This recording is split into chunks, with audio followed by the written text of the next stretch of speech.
parte de... Ay, gracias, Frank. Nos La pusieron ya a grabar. grabación. Ujú. Sí, hay un documento que se llama Transdisciplinariedad, pasado, presente y futuro, y elaborado por Basarab Nicolesco, pero después del Congreso, del segundo Congreso de la Transdisciplinariedad en Zurich. ¿M? Entonces, pues haciendo un poquito más, ya está más elaborado el concepto de transdisciplinaridad en este documento y todo lo que estoy diciendo ahí, pues lo dijo fue Nicolás haciendo haciendo todo ese barrido, Basarab Nicolescu, perdón, lo hizo, haciendo todo ese barrido histórico, ¿no? Entonces, pues sin más que decir, voy a compartir la pantalla. Mm,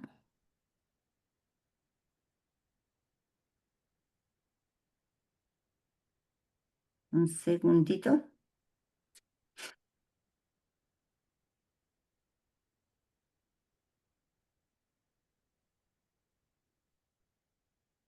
¿Se está compartiendo? Aún no, doctora. Aún no. Buenas noches. Buenas noches.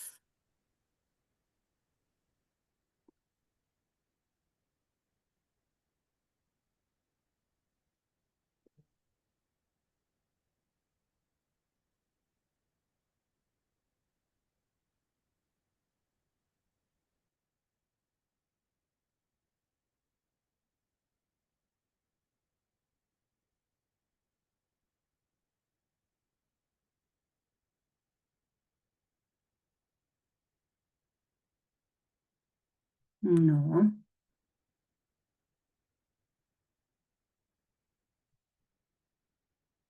Voy a tener que pedir ayuda. Es que tengo pantalla nueva y entonces no me está dejando compartir.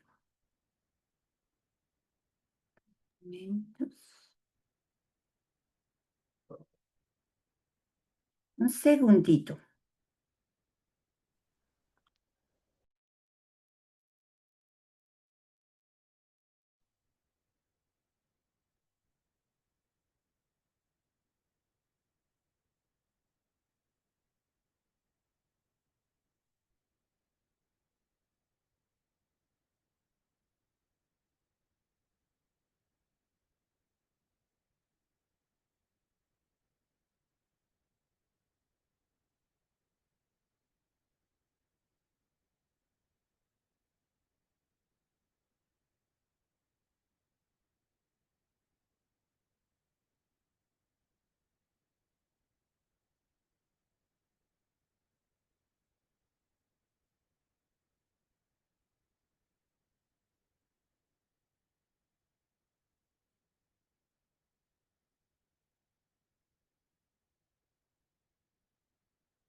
Permitir.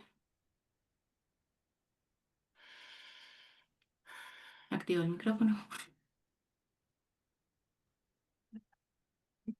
Como que yo estoy acá para ver la presentación. No, Está pequeñita. Ya, ya vamos. Mm,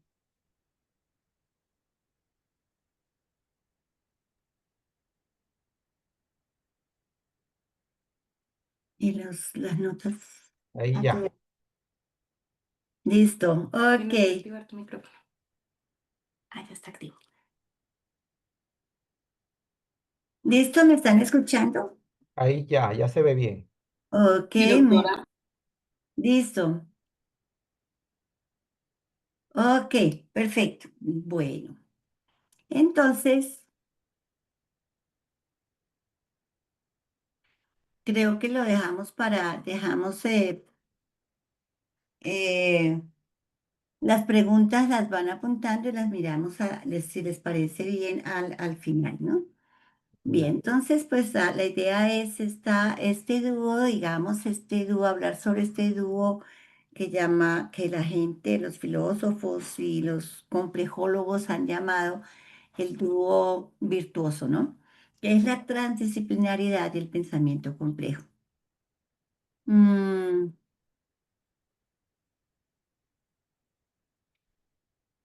si ven ustedes, estoy usando el logo del todos los saberes. Vamos a hablar un poquitico de la evolución histórica, ¿no?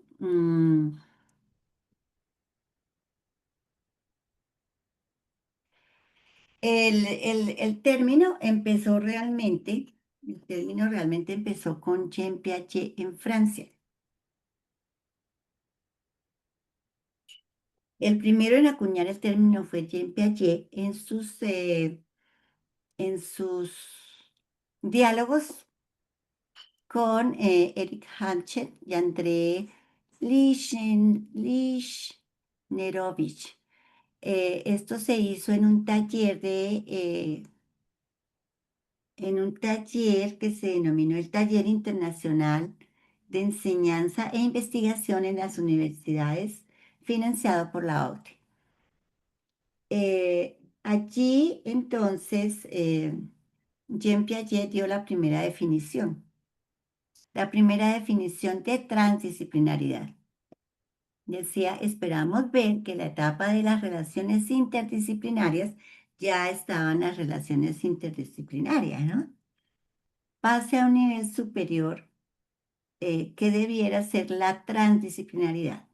¿Qué relaciones interdisciplinarias había ya en ese entonces? En ese entonces las relaciones interdisciplinarias que había era que habían aparecido nuevas, digamos, disciplinas. Por ejemplo, las ciencias ambientales, que unían conceptos de la biología, la química, la geografía, la política, la economía, para afrontar los problemas ambientales que se tenían. A eso es que hace referencia aquí Piaget, que dice que esta etapa de las relaciones interdisciplinares debe pasar a un nivel superior, que deberá ser la transdisciplinaridad. Pero él, ¿cómo la entendía? Decía, el cual no se limitará a reconocer las interacciones y reciprocidades entre las investigaciones especializadas, sino que buscará ubicar esos vínculos dentro de un sistema total sin fronteras estables entre las disciplinas. A mí esta definición me parece un poquito vaga, ¿no? Ahí, pero sí creo que hay un gran valor cuando, eh, cuando él dice fronteras estables entre las disciplinas. O sea, dice estas fronteras rígidas que había entre las disciplinas, que aún uniéndose, por ejemplo, en la ingeniería biomédica o en la neurociencia cognitiva, que unía cerebro y mente, biología, psicología, etcétera, seguían manteniendo cada una sus fronteras muy rígidas. Entonces, las fronteras estables entre las disciplinas son a superar, que es lo que dice él, ¿no? Y eso es lo que más me parece valioso acá porque de una u otra forma da la idea que considera lo que hay entre, a través de las disciplinas. ¿Me permiten un minuto? ¿Me pueden hacer un favor?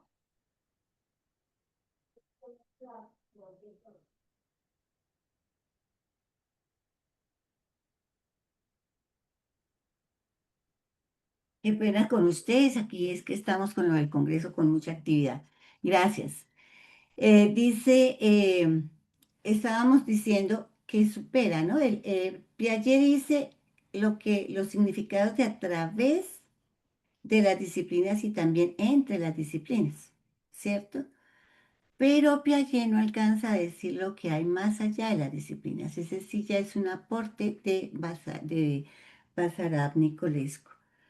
Entonces él se queda ahí, de pronto lo pensó, de pronto no estaba el, el taller ni el nivel de, digamos, del congreso o del taller este donde ellos estaban lo suficientemente apto porque después Basarab Nicolesco considera que Piaget sí quería colocar todo dentro de la transdisciplinaridad y trabajar más la transdisciplinaridad en ese taller. Sin embargo, pues no se hizo y quedó pues esto que se queda muy en la interdisciplinaridad, me parece a mí, ¿no? O sea, las fronteras se corren, sí se piensa que se corren, que es lo que es interesante de esta definición que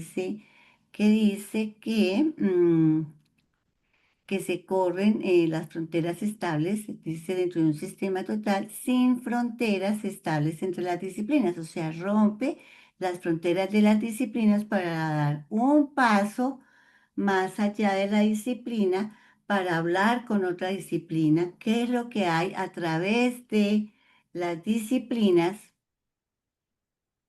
y lo que hay entre las disciplinas, entre las disciplinas y a través de las disciplinas. Sin embargo, entonces ya pasará mi Nicolesco, si introduce lo que hay más allá de las disciplinas. Y eso pasa en 1994 en el Convento de la Rábida en Portugal, que es donde se hace el primer Congreso Mundial de la Transdisciplinaridad. Y desde donde sale la Carta de la Transdisciplinaridad, ¿no? Esta Carta de la Transdisciplinaridad está al final del documento que ustedes tienen en la plataforma, ¿cierto? Y esta carta tiene 14 artículos que firmaron todos los que asistieron.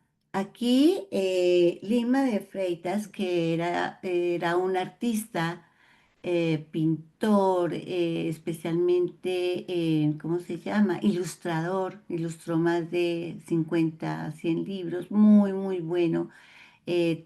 Una gran colección del Quijote y muy buen escritor también, portugués. Este señor fue el que propició el encuentro con Edgar Morán y Basarab Nicolescu, con otros físicos y artistas en el convento de la Rábida en Portugal. Por eso se hizo en Portugal. Y el comité de redacción de la Carta de la Transdisciplinaridad fue Lima de Freitas, Edgar Morán y Basarab Nicolescu. Ahí es donde se introduce que la transdisciplina va más allá de las disciplinas. Me explico. Cuando estamos trabajando, mm, por ejemplo, estas simbiosis que se han hecho como, digamos, la neurociencia cognitiva, que tiene conceptos quiere conocer el cerebro y cómo funciona la mente, y entonces tiene cuestiones de biología, de psicología, de informática, de filosofía, ¿sí? Se ayudan, pero su forma de acercarse al conocimiento sigue siendo disciplinar.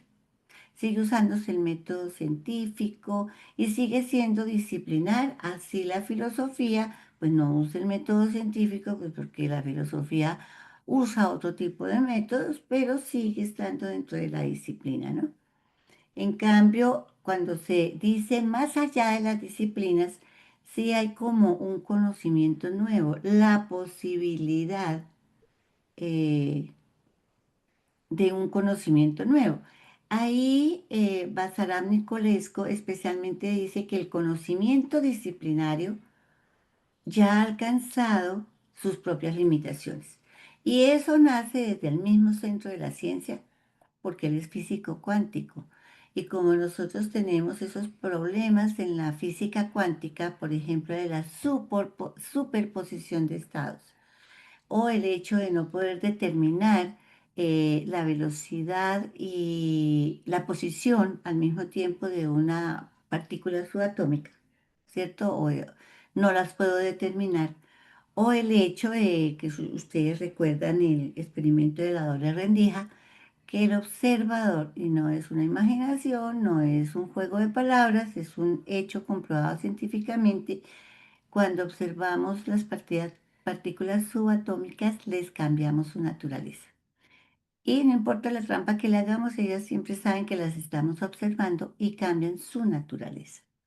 Entonces, desde la misma ciencia, eh, estas limitaciones del conocimiento disciplinar, pues se irradia, ¿no? Y irradia las consecuencias serias para la vida cultural y para la vida social. Muy bien.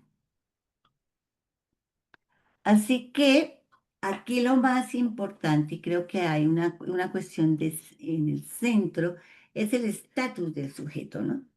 La ciencia moderna nació, digamos, esto lo dice exactamente así Nicolesco. La ciencia moderna nació mediante un violento rompimiento con la antigua visión del mundo. Recuerden ustedes que antes no había disciplinas. O sea, las disciplinas empezaron con esta visión cartesiana. Mm, la verdad era revelada y en la antigüedad, pues nunca se pensó en separar, estaba el quadrivium, el trivium, ¿sí? O sea, había una totalidad del mundo. Al hacerse, o sea, en estos tiempos, al hacerse esa separación total del sujeto cognoscente y la realidad, fue como un grito de libertad, tal vez, con la teología, con la mitología, todos estos saberes, digamos, espirituales, que están en un plano diferente a lo que la ciencia dijo que era la realidad, separó totalmente al sujeto cognoscente y la realidad. Y la ciencia se independizó de la teología, de la filosofía y de la cultura, ¿no? Y del arte, por ejemplo. Y estamos pasando en nuestros tiempos, estamos sufriendo las consecuencias de ese, digamos, acto de libertad positivo, ¿no? La ideología del cientificismo es un riesgo para la destrucción de nuestras propias especies y para nuestra propia especie. La objetividad como criterio supremo de la verdad tiene como consecuencia inevitable o ha tenido como consecuencia inevitable convertir al sujeto en objeto. Ese ha sido realmente el problema. Jesús Ibáñez, un filósofo español, decía, si yo fuera sujeto, si yo fuera objeto, sería objetivo. Como soy sujeto, soy subjetivo. Y Heisenberg, el premio Nobel de Física, contemporáneo de estos pensadores, un poquito mayor, decía, todo verdadero filósofo, era un físico, ¿no? Ganó el premio Nobel de Física. Decía, todo verdadero filósofo está situado en el umbral entre la ciencia y la poesía. Pasaram Nicolesco dice que él se siembra ahí, se siembra en esa condición dual que tenemos y que no puede entender la ciencia y es un físico cuántico sin poesía, ¿no? es el rescate que hace Basarab y que hace Morán. Es el sujeto cognoscente, no puede estar aparte, no puede ser objetivo, porque él está mediado por toda su vida, por toda su ideología, por toda su creencia, por toda su cultura. ¿Sí? Entonces rescata la trascendencia, Basarab. Dice la trascendencia inherente a la transdisciplinaridad es la trascendencia del sujeto. El sujeto no puede ser, ay, quedó ahí mal, captado desde el campo disciplinario. O sea, desde las disciplinas no se puede comprender el sujeto. Ya ahora vamos a ver por qué. Porque ninguna disciplina, así nos juntemos, hagamos multidisciplinaridad y miremos al sujeto desde diferentes disciplinas, no puede ser captado por el campo disciplinario. Muy bien. Entonces empecemos a definir. Entonces define Nicolás Basarab Nicolesco, define la multidisciplinaridad. Entonces dice, ¿qué es la ¿Cuándo tenemos multidisciplinaridad? Pues cuando estudio un problema desde varias disciplinas al mismo tiempo. El tema, sin duda, será enriquecido mediante la incorporación de las perspectivas de diferentes disciplinas. Sin embargo, la mirada sigue siendo disciplinar. El plus obtenido será el dominio de la disciplina residente. Se me ocurre un ejemplo. Nosotros tenemos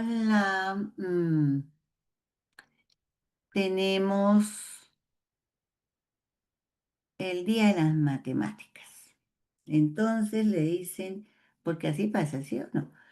Vamos a hacer un proyecto transdisciplinario, lo cual no es verdad. Vamos a hacer un proyecto que generalmente es multidisciplinario. Entonces, vamos a estudiar, no sé, vamos a hacerlo sobre astronomía. Entonces, desde las sociales vamos a hacer una historia de la astronomía. Desde ciencias, desde el lenguaje, vamos a mirar poesías o vamos a mirar relatos que hablen sobre las estrellas, sobre el sistema, sobre historia o biografías de los grandes científicos. Eh, Vamos a mirar, por ejemplo, qué significaba en los mitos los astros, ¿cierto? Vamos a mirar cómo en las antiguas culturas el sol era un dios, y entonces podemos mirar algo de teología ahí, etcétera. Eh, Podemos hacer desde la danza, no sé, la danza de las vírgenes del sol, y entonces vamos a mirar que en matemáticas y vamos a medir, por ejemplo, cuántos kilómetros vamos a colocar a los niños a que conviertan los años luz en kilómetros. Y entonces ahí les enseñamos la notación científica, por ejemplo, y vamos también a que ellos entiendan que los años luz no son una medida de tiempo, sino una medida de espacio, de distancia. Y vamos a concentrarnos en eso. Listo. Precioso el proyecto, pero es multidisciplinar, porque cada disciplina mantiene sus métodos de investigación, mantiene la metodología propia de su disciplina. El proyecto ha sido muy enriquecido, ¿cierto? Y va más allá de la disciplinaridad. El plus obtenido será del dominio de la disciplina residente, ¿no? Porque entonces será el día de las matemáticas y esa mirada matemática de la astronomía, de los astros, de las mediciones, de las distancias grandes del sistema decimal para escribir notación científica, pues será de mucha ganancia para la disciplina residente, enriquecida por las otras disciplinas. ¿Vamos bien? Sí, ¿Aló? doctora. Sí, Bueno. señora. Bueno, perfecto, listo. Eso es la multidisciplinaridad, que es la interdisciplinaridad. Aquí ya hay una transferencia de métodos de una disciplina a otra. Es más, la interdisciplinaridad tiene la posibilidad de generar nuevas disciplinas. Sus metodologías se dialogan con el equipo. Entonces, vamos a crear una nueva disciplina, vamos a hacer ciencias de la educación. Entonces, nos tenemos que poner de acuerdo qué es lo que cómo vamos a estudiar eso que llamamos las ciencias de la educación. Vamos a tener que tomar los métodos de la historia y vamos a tener que, sí, vamos a tener que pensar si vamos a enseñar métodos cuantitativos de matemáticas, de estadística, para pues, poder leer los datos, hacer encuestas, saber qué es una variable eh, cualitativa, una variable cuantitativa, etcétera, etcétera, etcétera. ¿Cuáles son las discretas? ¿Cuáles son las continuas? Bueno, y tendré que dialogar y la metodología se tendrá que conversar en el equipo. Digamos que tenemos un problema complejo y entonces decimos, no, pues esto toca que entre la psicóloga, el médico, un psiquiatra, la familia, tratemos el problema, por decir algo. Obviamente el médico tendrá una metodología, el psicólogo otra, el psiquiatra otra, la familia pues habría que contarle cómo es que vamos a hacer la indagación, cómo si vamos a hacer historias de vida, si las vamos a recoger, si vamos a hacer terapia de grupo, qué vamos a hacer para arreglar el problema o para por lo menos comprenderlo. Entonces, esa metodología interdisciplinaria se construye de acuerdo al contexto, de acuerdo a las personas que van a intervenir, van a formar ese equipo multidisciplinario para tener esa metodología interdisciplinaria. ¿Listo? Entonces, se construye. Así que vamos a echar mano exactamente es de las metodologías que tenemos en las disciplinas y las vamos a dialogar y las vamos a transar. Bien, la transdisciplina. Entonces ya pasamos a la transdisciplinaridad. Concierne aquello que está entre las disciplinas a través de las diferentes disciplinas y más allá de toda disciplina. Su meta es la comprensión del mundo presente, para el cual uno de sus imperativos es la unidad del conocimiento. ¿Cuál conocimiento? Pues el que vamos a construir entre todo el equipo, el que vamos a construir para saber qué es lo que está pasando y así poder proponer soluciones a los problemas. ¿Listo? Así que aquí tiene que saber un saber nuevo, una comprensión diferente del mundo, una comprensión diferente del problema, una comprensión diferente de la realidad. No desde una sola disciplina ni de una suma de disciplinas, sino de una dialógica, una comprensión que sale del diálogo, que sale de esta metodología interdisciplinaria. ¿Sí? Entonces, entre la disciplinaridad, la multidisciplinaridad, la interdisciplinaridad y la transdisciplinaridad no hay oposición. Lo que hay es una fuerte complementariedad. No puedo hacer buena interdisciplina, ni multidisciplina, ni transdisciplina si mi disciplina no es muy sólida. Los jesuitas tienen un dicho, dice, para dar hay que tener. Entonces, si yo voy a hacer un equipo multidisciplinario y quiero conversar, yo soy bióloga y quiero conversar con mi compañero que es especializado en lenguajes, ¿cierto? Yo tengo que tener algo que ofrecerle para poder conversar.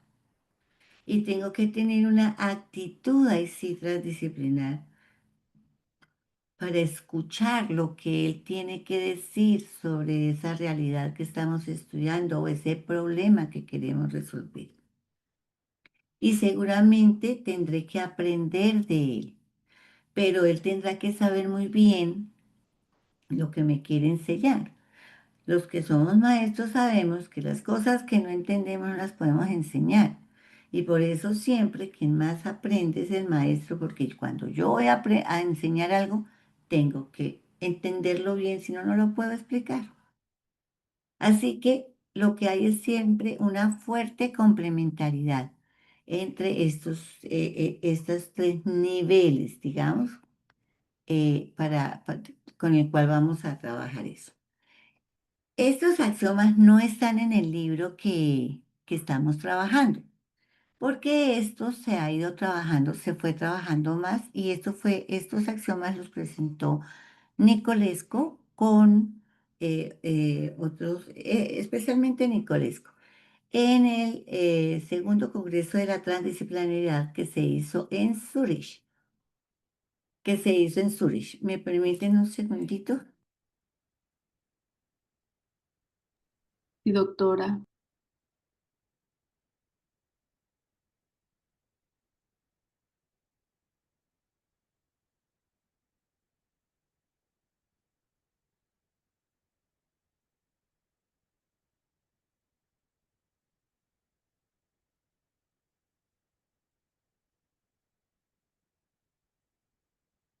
Cuéntenme. ¿Aló? ¿Aló, aló? Y estamos. Ah, bueno, es que Siga, doctora. alguien me interpeló. No, solo le decía, como usted pidió permiso, Ah, ya. solo le decía que tenía el permiso. Ah, sí, es que están trabajando aquí en mi casa con los grafetes y todas las cosas y se les olvida que estoy en clase y me alzan la voz. Ah, sí, doctora, antes de que avance, Señor, antes de que avance, yo quería preguntarle algo ahí. Lo que sí. pasa es que usted no ha tocado, no sé si lo vaya a tocar más adelante, el término pluridisciplina, Ah, bueno. o es lo mismo que la multidisciplina. ¿Usted qué? Sí, sí, Jaime. Unos usan pluridisciplina y otros usan multidisciplina. Es el Ah, mismo. es el mismo término, ¿no? Sí, Ah, es el ya. mismo. Sí, estaba Puedes un usar poquitico cualquier, confundido ahí con la pluri y la puedes usar multi. cualquiera de los dos. Ah, ya, listo, doctora. Siga, tranquila. Bueno, muchas gracias. Listo. Entonces, estos axiomas, él dice, si no hacemos una metodología, pues estamos hablando, echando carreta. Entonces, se ha pensado mucho en esta metodología y cada vez se va como afinando más. Yo pienso que falta un poquito, pero se va afinando cada más. Entonces, él en el segundo Congreso de la Transdisciplinariedad de Zurich presentó estos axiomas y los defendió. Axiomas de la transdisciplinariedad. Entonces dice, hay un axioma ontológico, ¿sí? Entonces dice, existen en la naturaleza y en nuestro conocimiento de la naturaleza diferentes niveles de realidad y correspondientemente diferentes niveles de percepción. Ay, eso a mí me pareció guau, ¿sí? Por supuesto, tenemos una percepción de los sentidos, unas percepciones de nuestra mente. Cuando estamos en un estado, digamos, no sé, Olga, si eso se pueda decir, poético, ¿sí? Tenemos unas dimensiones trascendentales. Cuando pensamos en la espiritualidad y en la trascendencia, no necesariamente hablando de religión, sino de las cosas que hacemos, pues tenemos unos niveles diferentes de realidad. Esto salió de la física cuántica. Entonces, sí hay unos niveles. Nosotros, por ejemplo, nos percibimos, un ejemplo así, por encimita. Nosotros nos percibimos sólidos, ¿cierto? Pues nosotros, si nosotros vemos la composición de los átomos que forman las moléculas y las moléculas que forman las cosas que dan a nuestro alrededor y que nos constituyen a nosotros mismos, ¿cierto? Cada átomo, su parte de materia es el 1% y el resto es vacío. Así que si juntamos varios átomos, siempre el vacío va a ser mucho mayor, pero muchísimo mayor que el vacío. Si nosotros juntáramos el vacío que tenemos en nuestro cuerpo, es muchísimo mayor que la cantidad de materia que tenemos. ¿Cómo les queda el ojito? ¿Por qué no nos traspasamos cuando nos tocamos ni nada de esas cosas? Pues porque hay una fuerza subatómica que se llama la fuerza subatómica fuerte, que mantiene en una gran tensión los átomos, las moléculas y todo lo que nos constituye. ¿Mm? Así que nosotros tenemos diferentes niveles de realidad y por lo tanto diferentes niveles de percepción. Por ejemplo, cuando queremos ver, ya lo podemos hacer. Antes no lo podíamos hacer, pero ya lo podemos hacer. Antes fue una imaginación de los cuánticos. Ahorita ya se puede hacer. Podemos bajar casi la temperatura al cero absoluto. Cuando estamos al cero absoluto, nosotros podemos observar cómo funcionan los fotones, las partículas subatómicas, porque sus movimientos, que generalmente son todos caóticos, como les he mostrado, se ralentizan. Entonces podemos ver cómo funcionan, cómo se desplazan. Esos niveles de percepción, pues toca hacerlos con aparatos y con una cantidad de tecnología que definitivamente, si no fuera por eso, no tendríamos esa percepción de esa realidad. ¿Y qué me dicen del macromundo? ¿Qué me dicen de los estados del corazón, de los estados del alma? ¿Sí? Entonces, entender que existe en la naturaleza y en nuestro conocimiento de la naturaleza diferentes niveles de realidad y correspondientemente diferentes niveles de percepción, es el inicio para poder empezar a comprender de forma diferente nuestro mundo. Ese es el primer axioma. El siguiente axioma sería el axioma lógico. Pues durante todo el tiempo, desde la lógica aristotélica, pues nosotros hemos tenido tres axiomas. Primero el de identidad. A es igual a A.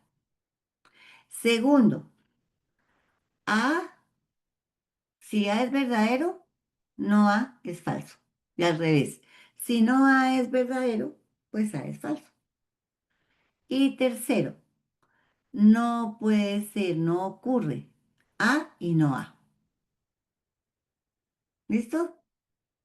Entonces, eh, Basarab, Nicolescu y otros lógicos han dicho, un momento, entre A y no A hay cosas como las paradojas lógicas, ¿cierto? Que son verdad al mismo tiempo A y no A. El paso de un nivel de realidad a otro es asegurado por el tercero incluido. Eso es lo que rompe la lógica aristotélica ahí. ¿Listo? El palo tiene dos extremos. ¿Y qué hay entre cada uno de los dos extremos? El día y la noche. ¿Es de día o es de noche? ¿Y qué pasa con el ocaso? ¿O qué pasa con el atardecer? En el blanco y el negro hay diferentes niveles de grises. ¿Ok? Así que incluir ese tercero, asegurar este tercero incluido, es lo que nos va a permitir dialogar, nos va a permitir, como dice Pablo Paglay, comprender el arte complejo de la paz. Nos va a permitir mediar. Es el sueño, ¿no? Por lo menos. Y está los axiomas de la transdisciplinaridad, el tercer axioma de la transdisciplinaridad, que sería el axioma de la complejidad. Dice, la estructura de la totalidad de niveles de realidad o de percepción es una estructura compleja. Cada nivel es lo que es porque todos los niveles existen al mismo tiempo. Existe el micromundo y existe el macromundo. Y existimos nosotros. La espiritualidad, la trascendencia está en el sujeto, lo mismo tiempo que su percepción material. Así que entender la complejidad de la vida es entender que cada nivel es entender que todos los niveles de realidad existen al mismo tiempo.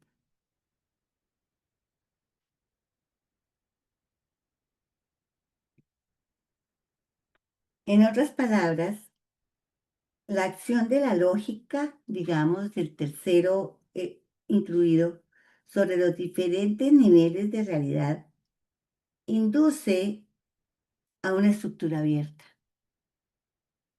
del conjunto de los niveles de realidad, desde yo puedo pasar de un nivel de realidad a otro. Esta estructura tiene un alcance considerable sobre la teoría del conocimiento y nos lleva a concluir que el conocimiento no es una estructura cerrada, no es objetivo y implica la imposibilidad de una teoría completa.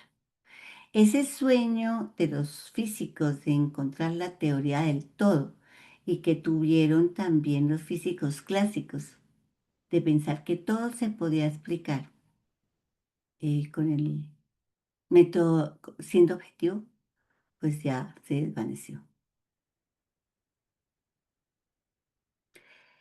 Con la lógica del tercero incluido, se puede describir, digamos, la coherencia entre los niveles de realidad. O sea, uno tiene un par de contradicciones, blanco y negro, y eso está situado en un cierto nivel de realidad. Pero existen los, digamos, niveles intermedios que se sitúa en otro nivel de realidad.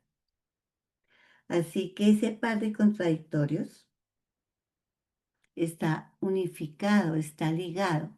Si no hubiera contradicciones, no habría interacción. Así que, pues creo que se abre un campo del conocimiento y de la existencia que hace que nos comprendamos más,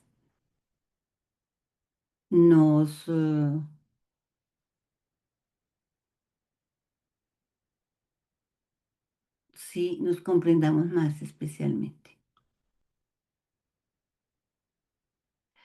Esto es lo que tendría que decir hoy. Ya dejé de compartir, ¿cierto? Sí, doctora.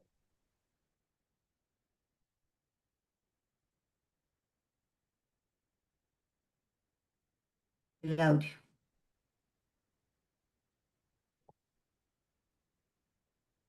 Aló. Sí, estamos aquí. Sí, doctora. Sí, se me perdieron. Es que quité la vista para tener la pantalla grande y se me perdieron. Ya los coloco. No los veo, no los veo. Aquí estamos. No, les veo los nombres, pero no los veo. Mm, bueno, ¿ustedes sí me ven? Sí, doctora. Sí, Ah, bueno, doctora. listo. Pues eso sería lo que tendría que decirles de esta, digamos, esta metodología que nos invita a tener una comprensión holística, sensible, mm, involucrando nuestros afectos en esa comprensión de la realidad. Eh, yo creo que tendremos más oportunidades de resolver los conflictos si podemos asumir estos axiomas. Ahora bien, los matemáticos que están por ahí saben que los axiomas no se demuestran, se demuestran los teoremas. Los axiomas los colocamos ahí y si de pronto surge en la realidad algo que los contradiga, tenemos que cambiarlos. Pero tenemos que arriesgarnos. Y esos son los axiomas que para que hasta el momento en general se han construido para seguir metodológicamente un camino de mayor comprensión de la realidad y del mundo. Y es la metodología que proponemos.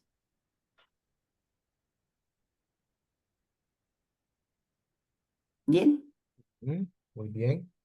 bueno, mm, listo. Ya les robé la horita. De lunes nos vemos esta semana el jueves y ya la otra semana será en el Congreso. Sí, Bueno, doctora, doctora, muchas muchas gracias. gracias, muy amable. Bueno, Muchas entonces, gracias. Gracias, doctora Olga. bueno, Feliz noche. lo mismo para Doctora, ustedes. Entonces Feliz doctora, noche, qué doctora. pena. les mando Doctora las Olga, diapositivas. doctora Olga, exactamente, para que por favor nos comparta, porque la información es súper importante. Hoy Listo, sí podemos ya distinguir entre un concepto y otro, entonces para rumiar la información, como dice. no se preocupen. Frank nos da mañana la grabación. Muchas gracias, doctora, buenas noches. Gracias Muchas a gracias, ustedes, doctora. Buenas noches. Frank. Buenas noches Muchas para todos. gracias. Buenas noches, doctora. Muchas Gracias a ustedes gracias. por la Gracias. compañía. Nos Feliz vemos noche para pronto todos. aquí en Bogotá. Buenas noches a todos. Bueno, gracias.